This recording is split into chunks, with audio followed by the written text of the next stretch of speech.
मंथरा को आखिर कौन नहीं जानता। रामायण की कथा में रानी कैकई के बाद सबसे बदनाम महिला मंथरा को ही माना जाता है।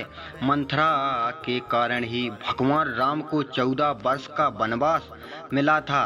वह अयोध्या का राज परिवार हमेशा के लिए उजड़ गया था। आज हम आपको मंथरा के बारे में शुरू से अंत तक संपूर्ण जानकारी। मंथरा का कुबड़ा बनना।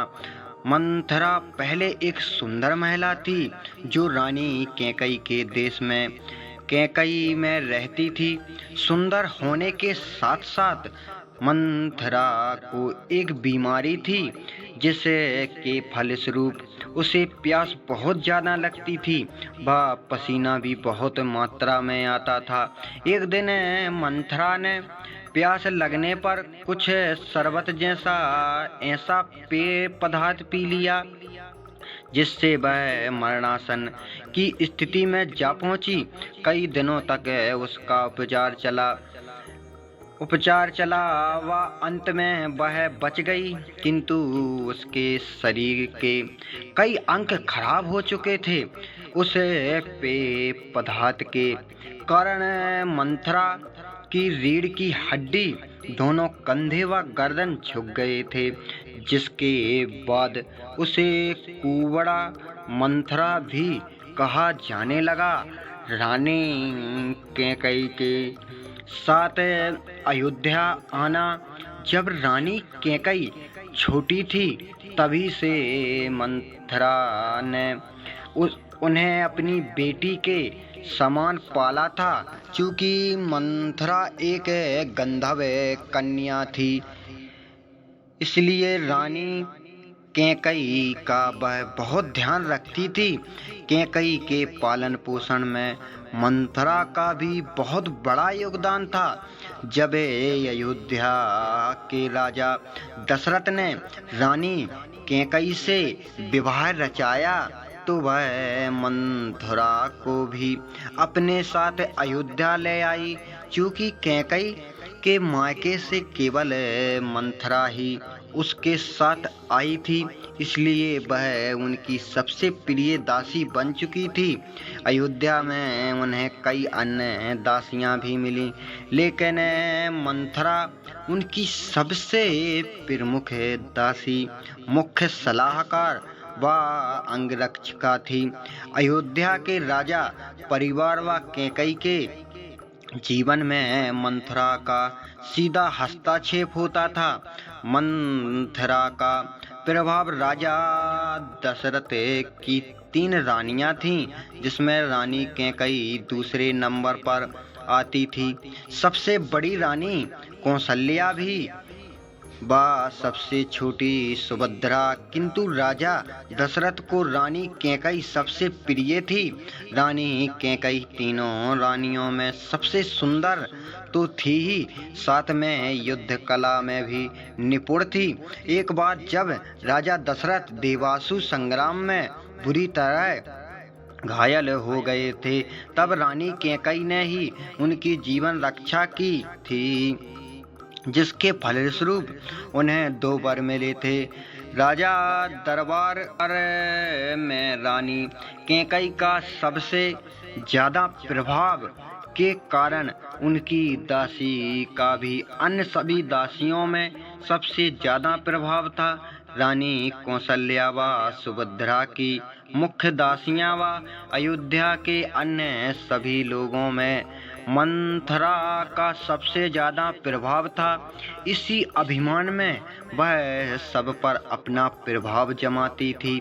राम का राज्य अभिषेक व मंथरा की ईर्ष्या। जब कैकई का पुत्र भरत अपने सौतेले भाई शत्रुघ्न के साथ अपने ननिहाल अर्थात कैकई गया हुआ था, तो अचानक से राजा दशरथ ने अपने राजगुरु से मंत्रणा कर राज्य अभिषेक की तैयारी शुरू कर दी। जब अयोध्या में यह समाचार फैला मंथरा के कानों में यह सूचना पड़ी तो वह बुरी तरह बेचैन हो गई। कैकई राजा दशरथ की प्रमुख रानी होने के कारण मंथरा भी राज्य की प्रमुख दासी थी, लेकिन राम के राजा बनने से ही कैकई का प्रभाव कम हो जाता व कौशल्या की दासियों का प्रभाव बढ़ जाता। इसके फलस्वरूप मंथरा का प्रभाव भी शून्य हो जाता, जो उसे कदापि स्वीकार नहीं था। वह मन ही मन कुटिल योजना बनाने लगी। चूंकि उसे कैकई की हर बात पता थी, इसलिए उसे महाराज दशरथ के कैकई को दिया वह 2 वचन याद आ गए। वह इसी को उसने अपना आधार बनाया। जब मंथरा कैकई के पास पहुंची तो उसे खुश देखकर विचलित हो उठी। उसने अपनी विष भरी बातों से कैकई के मन में ईर्ष्या की भावना उत्पन्न की व भविष्य में घटित हो सकने वाली घटनाओं का वर्णन किया। होलंकी रानी कैकई अन्य रानियों पर अपना प्रभाव जमाती थी, लेकिन उसे राम से भी अपने पुत्र भरत जितना ही प्रेम था। उसने कभी भरत के छोटे होने के कारण उसके राज्य अभिषेक के बारे में सोचा भी नहीं था। किंतु मंथरा ने कैकई के कान भरने जारी रखे। मंथरा ने उसे भविष्य में उसका प्रभाव कम हो जाने की आशंका व्यक्त की, साथ ही उसे इस समस्या से निकलने की युक्ति भी सुलझाई। मंथरा ने के अनुसार यदि वह राजा दशरथ से मिले तो 2 वर आज मांग ले तो यह समस्या समाप्त हो सकती थी। वह 2 वर थे, राम को 14 वर्ष का वनवास व भरत को अयोध्या का राजा नियुक्त करना। रानी कैकई को मंथरा की यह युक्ति पसंद आई व उन्हें ऐसे ही किया। मंथरा के कहे अनुसार रानी कैकई ने योजना अनुसार राजा दशरथ से दोनों वचन मांगे। इसके फलस्वरूप भगवान श्री राम को अयोध्या का राजा बनाने का निर्णय वापस ले लिया गया व उन्हें 14 वर्ष का वनवास मिला। राम के साथ उनकी पत्नी सीता व भाई लक्ष्मण भी वन में गए। दूसरी ओर भरत को अयोध्या का राजा नियुक्त कर दिया गया। वह उसके आने की प्रतीक्षा होने लगी। राजा दशरथ अपने प्रिय पुत्र राम के वन में जाने से अत्यंत दुखी थे व इसी दुखी में उन्होंने अपने प्राण त्याग दिए। दशरथ की मृत्यु के तुरंत बाद कैकई से भरत को बुलवाया भेजा गया। मंथरा को दंड जब भारत व शत्रुघ्न वापस आए तब उन्हें अपने पिता की मृत्यु, भगवान राम के वनवास का स्वयं के राज्याभिषेक के बारे में पता चला। इस षड्यंत्र को पीछे कैकई व मंथरा का हाथ होने पर दोनों अत्यंत क्रोधित हो गए। भरत ने अपनी मां कैकई का परित्याग कर दिया व अयोध्या का राज्य सिंहासन ठुकरा दिया। शत्रुघ्न भरी सभा में मंथरा को बालों के बल घसीट कर लेकर आए व उसको प्राण दंड देने की बात करने लगे। शत्रुघ्न को स्त्री हत्या करता देखकर भरत ने उन्हें रोका व समझाया कि धर्म के अनुसार स्त्री हत्या करना पाप है। साथ ही उन्हें अपने भाई राम को क्रोध का भी डर था कि वह उनके द्वारा स्त्री हत्या किए जाने से भगवान श्री राम स्वयं उनका त्याग ना कर दें। इसलिए मंथरा को 14 वर्ष तक एक अंधेरे कमरे काल कोठरी में बंद रखा गया। मंथरा का पश्चाताप रानी कैकेयी के द्वारा मंथरा का त्याग करने व भरत के द्वारा उन्हें इतना कठोर दंड देने के बाद मंथरा पश्चाताप की अग्नि में जलने लगी।